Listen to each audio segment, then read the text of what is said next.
Greetings of the day. Myself, C.A. Hemant Karunia, Assistant Professor, Sri Samliaji Government College, Mandfia, District Chittorgarh.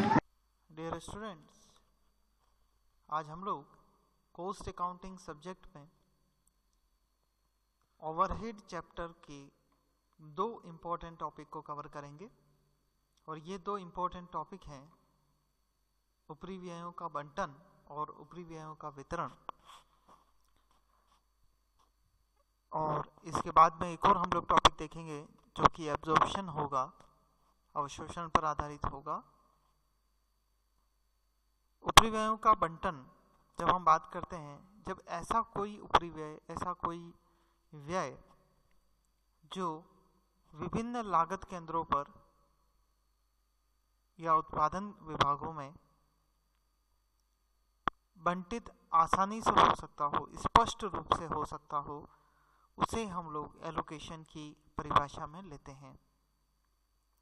जब ऊपरी व्ययों की समस्त मदों का उचित शीर्षकों तथा उपशीर्षकों के अंतर्गत संग्रहण हो जाता है, तो अगला कार्य उनको विभिन्न लागत केंद्रों और उत्पादन लागतों में बंटन वितरित करने का होता है।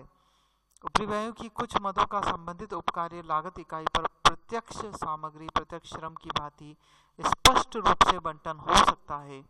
इस वजह से इस पार्ट को हम लोग एलोकेशन बोलते हैं। उदाहरण के लिए, अप्रत्यक्ष सामग्री की लागत अलग अलग उत्पादन विभागों और लागत केंद्रों द्वारा भेजे गए सामग्री मांग पत्रों के मूल्यांकन के आधार पर ज्ञात की जा सकती है। यही राशि संबंधित उत्पादन विभाग या लागत केंद्र को ऊपरी व्यय के रूप में चार्ज की जा सकती है। आपको मैं एक सिंपल सा उदाहरण देता हूं कि मान लीजिए एक फैक्ट्री के अंदर 3 उत्पादन विभाग हैं और वहां उन 3 उत्पादन विभागों के लिए अलग अलग इलेक्ट्रिसिटी कनेक्शन ले रखे हैं, तीनों का बिल अलग अलग आता है। तो यह ऊपरी व्यय तीनों विभागों में स्पष्ट रूप से पहले ही बट गया कि पर्टिकुलर एक्स डिपार्टमेंट का बिल जितना आया वो उसी को एलोकेटेड है, वाई डिपार्टमेंट का जो बिल आया वो उसी को एलोकेटेड है। इस प्रकार से स्पष्ट रूप से बटे हुए व्यय को हम लोग बंटन की परिभाषा में लेते हैं। अब चलते हैं ऊपरी व्ययों का वितरण। जो चीज स्पष्टतया बंटित नहीं है, एलोकेशन की परिभाषा में नहीं गई, उसका वितरण हमें करना होगा। उन ऊपरी व्ययों को किसी उचित विधि के आधार पर समस्त उत्पादन विभागों अथवा लागत केंद्रों में वितरित कर दिया जाता है ताकि उत्पादन विभाग अथवा लागत केंद्र के कुल ऊपरी व्यय ज्ञात हो सकें। विभिन्न प्रकार के ऊपरी व्ययों के वितरण के लिए निम्न विधियों में से कोई भी उचित विधि अपनाई जाती है। हम लोग अब उस वितरण की विधि की बात करेंगे। जैसे अभी मैंने आपको एलोकेशन के अंदर उदाहरण दिया था कि एक फैक्ट्री में 3 उत्पादन विभाग हैं और तीनों के लिए बिजली का कनेक्शन अलग अलग ले रखा है। अब चलिए उल्टा कर देते हैं। 3 उत्पादन विभाग हैं किंतु बिजली का कनेक्शन एक ही ले रखा है, तो हमें उस बिजली के एक्सपेंसेस को तीनों उत्पादन विभाग में बांटना होगा और वो बांटने का जो प्रोसेस होगा उसे हम लोग एपोर्शनमेंट, वितरण कहते हैं। तो जैसे कुछ मेथड्स, कुछ टेक्निक्स आपको बताई गई हैं, सेवा अथवा उपयोग विधि, सर्विस और यूज मेथड। इस विधि के अंतर्गत प्रत्येक विभाग द्वारा प्राप्त लाभ या सेवा के आधार पर ऊपरी व्ययों का वितरण किया जाता है। यदि कोई सेवा एक ही विभाग को प्राप्त हुई हो तो सेवा का समस्त व्यय उसी विभाग को चार्ज कर दिया जाता है, अन्य विभागों को नहीं। सेवा विभाग का मतलब हो गया, जैसे 3 उत्पादन विभाग हैं, 2 सर्विस डिपार्टमेंट हैं, पैकिंग करने का डिपार्टमेंट या शोरूम्स में माल बेचने का डिपार्टमेंट। तो जो शोरूम और पैकिंग सर्विसेज हैं, ये सर्विसेज कैसे बांटी जाएगी ये हमें सिखाया गया है कि अगर एक ही डिपार्टमेंट से रिलेटेड है तो उसी को विभाग को चार्ज कर दो। यदि किसी सेवा का लाभ कई विभागों को प्राप्त हुआ हो तो उसके खर्चे लाभ प्राप्त करने वाले सभी विभागों में बांट दिए जाएंगे। इसके लिए कई आधारों का प्रयोग हो सकता है। उदाहरणार्थ, यदि विभिन्न विभागों में बिजली के मीटर लगे हुए हैं, तो बिजली का जो खर्चा है वो विभागों में लगे मीटर द्वारा किए गए पठन के आधार पर वितरित किया जा सकता है।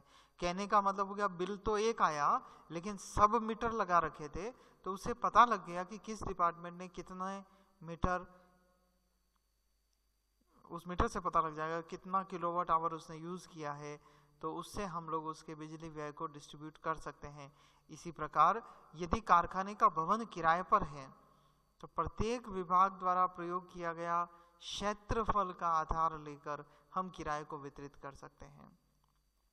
तो देखिए आपको आगे कुछ बांटने के तरीके बताए गए हैं। उदाहरण के लिए सबसे पहला है हमारे पास संपत्ति मूल्य के आधार पर ऐसे खर्चे जो संपत्ति से रिलेटेड हैं, जैसे अग्नि बीमा प्रीमियम, डेप्रिसिएशन, इनको हमें संपत्ति के मूल्य के आधार पर बांटना होगा। अगला नंबर हमारे पास है क्षेत्रफल के अनुपात में। तो क्षेत्रफल के अनुपात में आप किसको बांटोगे? भवन का किराया, बिजली यदि सब मीटर नहीं लगे हों, चौकीदार की मजदूरी, भवन की मरम्मत इत्यादि को आप क्षेत्रफल के अनुपात में बांट लोगे। कर्मचारियों की संख्या के आधार पर कुछ खर्चे ऐसे होते हैं जो संख्या वाइज इंक्रीज डिक्रीज होते हैं, जैसे श्रम विभाग, श्रम कल्याण के खर्चे, पुलिस विभाग के खर्चे, कैंटीन के खर्चे, वेतन विभाग के खर्चे, पुस्तकालय का खर्चा, क्लब का खर्चा, चिकित्सालय का खर्चा इत्यादि कर्मचारियों की संख्या के आधार पर बढ़ जाएंगे।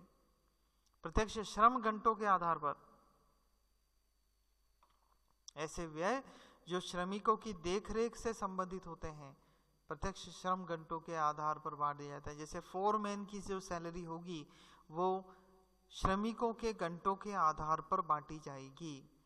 मशीन के कार्य घंटों का आधार, बहुत से खर्चे मशीनों को चलने से संबंधित होते हैं, उदाहरणार्थ मशीन का मूल्यह्रास, मरम्मत इत्यादि। इनका वितरण मशीन घंटों के आधार पर किया जाएगा। और विभागीय मजदूरी का आधार, इस प्रकार के उपरिव्यय जो विभागीय मजदूरी के अधिक सन्निकट होते हैं उन्हें इनके आधार पर बांटा जाता है, जैसे भविष्य निधि में योगदान, बीमा में योगदान इत्यादि। तो अब हम लोग चलेंगे एक क्वेश्चन पर। देखिए क्वेश्चन कैसा है, स्क्रीन पर आपके क्वेश्चन है, इसे हम लोग पढ़ लेते हैं।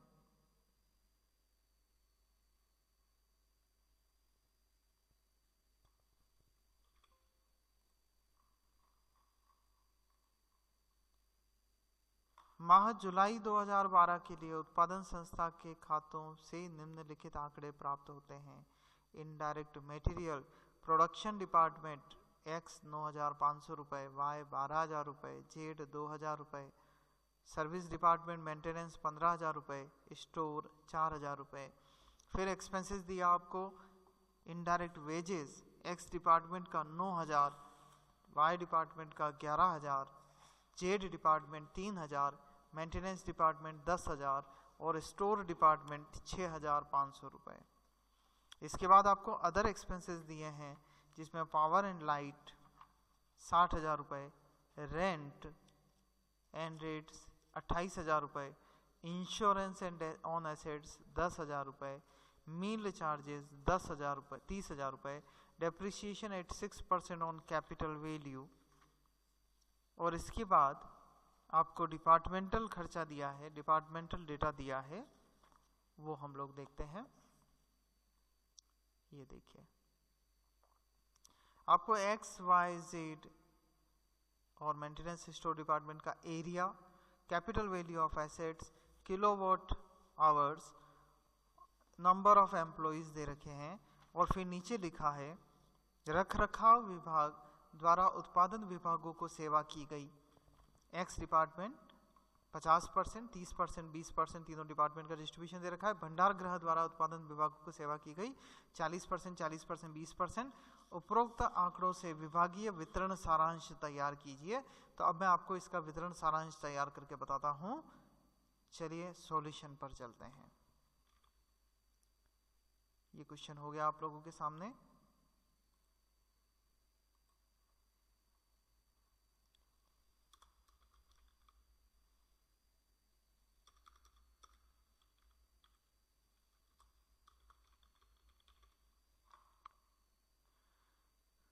हमें जो टोटल डेटा चाहिएगा, टोटल कॉलम चाहिएंगे, वो हैं लगभग 8 कॉलम की हमें रिक्वायरमेंट रहेगी। तो हम लोग 8 कॉलम बना लेते हैं।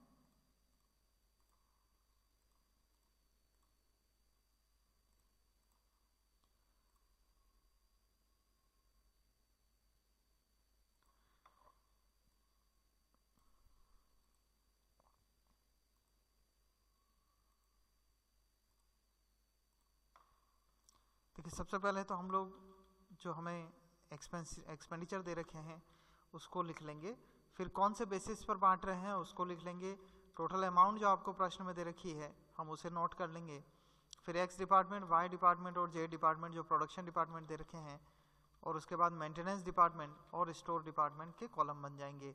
तो देखिए, प्रश्न में सबसे पहले आपको दिया था इनडायरेक्ट मटेरियल, क्योंकि ये खुद अपरिव्यय है तो हम लोग इसे सीधे नोट कर सकते हैं, किसी बेसिस की ज़रूरत नहीं है। और किसी बेसिस की ज़रूरत नहीं है मतलब ये पहले से एलोकेटेड है, हम लोग सीधे इसको लिख सकते हैं 9,500 रुपये, 12,000, 2,000, 15,000 और 4,000 टोटल लगा लेते हैं।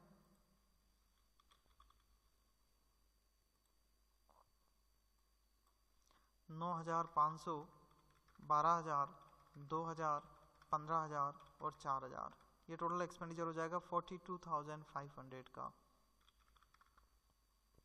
इसके बाद नेक्स्ट हमें दिया है इनडायरेक्ट वेजेस, ये भी एलोकेटेड करके दे रखा है, तो इसका जो बेसिक होगा वो एलोकेशन होगा। और एक्स डिपार्टमेंट का हमें दिया है 9,000, 11,000, 3,000, 10,000 और 6,500 रुपये, और इसकी भी टोटल लगा लेते हैं हम लोग 9,000, 11,000, 3,000, 10,000, 6,500, 39,500। इसके बाद हमें जो एक्सपेंडिचर दे रखे हैं हम उस पर चलते हैं। पावर एंड लाइट, पावर बच्चों हम लोगों को हम दे रखा है 60,000 रुपये, और 60,000 रुपये पावर को आप लोग बांटेंगे। देखिए, एलोकेशन का बेस दे रखा था किलोवाट आवर का, जो रेशियो बन रहा है हम KWH के रेशियो में बांट लेंगे, और इसका रेशियो आप लोग बनाइए 200, 220,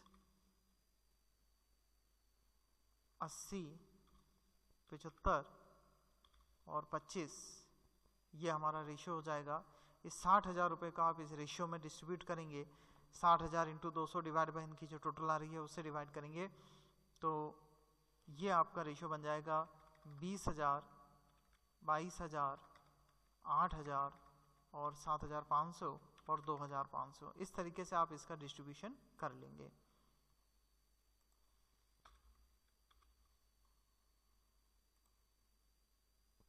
इसके बाद अगला एक्सपेंडिचर जो हमारे को दिया है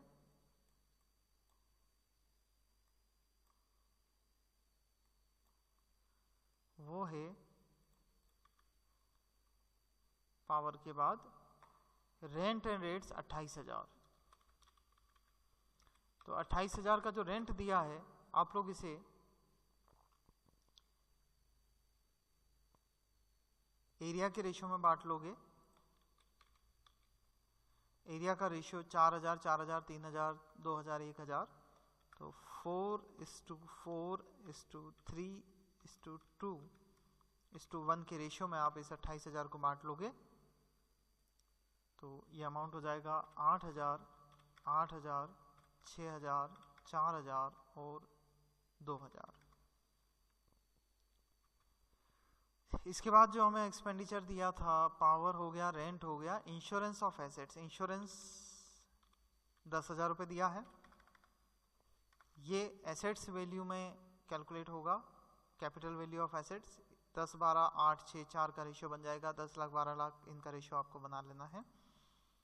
तो वैल्यू ऑफ एसेट्स में बांटोगे और आपके पास रेशियो है 10:12:8:6:4। 10,000 रुपये का आप इस रेशियो में बांट लेंगे तो यह अमाउंट हो जाएगा 2,500, 3,000, 2000, 1500 और 1000। इसके बाद अगला एक्सपेंडिचर हमारे पास है मील चार्जेस। और मील चार्जेस आप नंबर ऑफ वर्कर्स के रेशियो में बांटने वाले हो। नंबर ऑफ एम्प्लॉइज आपको दे रखे हैं। मील चार्जेस आपको दिए हैं 30,000 रुपये। नंबर ऑफ एम्प्लॉइज के रेशियो में लिख लेंगे हम लोग।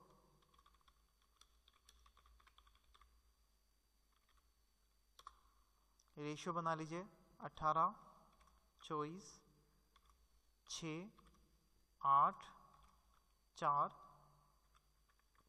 30,000 रुपये का आप बांट लेंगे 9,000, 12,000, 3,000, 4,000 और 2,000। इसके बाद में मील चार्जेस हो गया। Depreciation at the rate 6% of capital, तो 6% ऑफ कैपिटल वैल्यू। आपको कैपिटल वैल्यू ऑफ एसेट दे ही रखा है, इसका 6% आप कैलकुलेट कर लेंगे तो ये अमाउंट हमारे हो जाएंगे पर एनम लिखा हुआ है, आपको ध्यान देना होगा। और हमें सिर्फ 1 महीने का निकालना है तो डिवाइडेड बाय 12 करना होगा। तो ये एक्सपेंडिचर हमारा हो जाएगा डेप्रिसिएशन का 5,000, 6,000। आप इस पे कैलकुलेट करेंगे ये इस वैल्यू पर 10 लाख का 6% से 1 महीने का, 12 लाख पे 6% से 1 महीने का डेप्रिसिएशन, 8 लाख का 6% से 1 महीने का डेप्रिसिएशन, 6 लाख का 6% से 1 महीने का डेप्रिसिएशन और 4 लाख का 6% से 1 महीने का डेप्रिसिएशन। इस प्रकार से हमने हमारे सारे एक्सपेंडिचर को बांट लिया है। अब आप अंतिम टोटल लगा लेंगे इनकी। डेप्रिसिएशन की टोटल हमारी है 20,000 और टोटल एक्सपेंडिचर हुआ 2,30,000 रुपये। एक्स डिपार्टमेंट का हुआ 63,000, वाई डिपार्टमेंट का 74,000, जेड का 28,000, वाई सर्विस डिपार्टमेंट फर्स्ट का 45,000 और सेकंड का 20,000। इसके बाद आपको मेंटेनेंस डिपार्टमेंट को बांट देना है। उसके लिए आपको ये रेशियो दे रखा है 50-30-20 का। ऐसे ही मेंटेनेंस डिपार्टमेंट की जो टोटल आई उसे आपको बांट लेना है। ऐसे ही जो स्टोर डिपार्टमेंट है उसके एक्सपेंडिचर का भी आपको परसेंटेज दिया है 40, 40 और 20। तो जो टोटल आई है 45,000 उसको आप एक्स वाई जेड में 50-30-20 के रेशियो में बांट लोगे। 22,500, 13,500, 9,000। ये सिर्फ सर्विस डिपार्टमेंट को आपस में बांटने के लिए होगा। ऐसे ही 20,000 रुपये जो स्टोर डिपार्टमेंट है उसका 40-40 और 20 के रेशियो में आप बांट लोगे। 8,000, 8,000 और 4,000 और अंत में आप लोग इसकी टोटल लगा लेंगे। ये इस तरीके से अपॉर्शनमेंट आप लोगों को सीखना है। 93,500, 95,500 और 41,000। इस तरीके से आप लोग किसी भी एक्सपेंडिचर का एलोकेशन कर सकते हैं। तो आज के वीडियो में इतना ही। Thank you very much. देखते रहिए। अपने कॉमर्स विद्यार्थियों फ्रेंड्स को और जोड़िए, सब्सक्राइब करिए, मैक्सिमम शेयर करिए।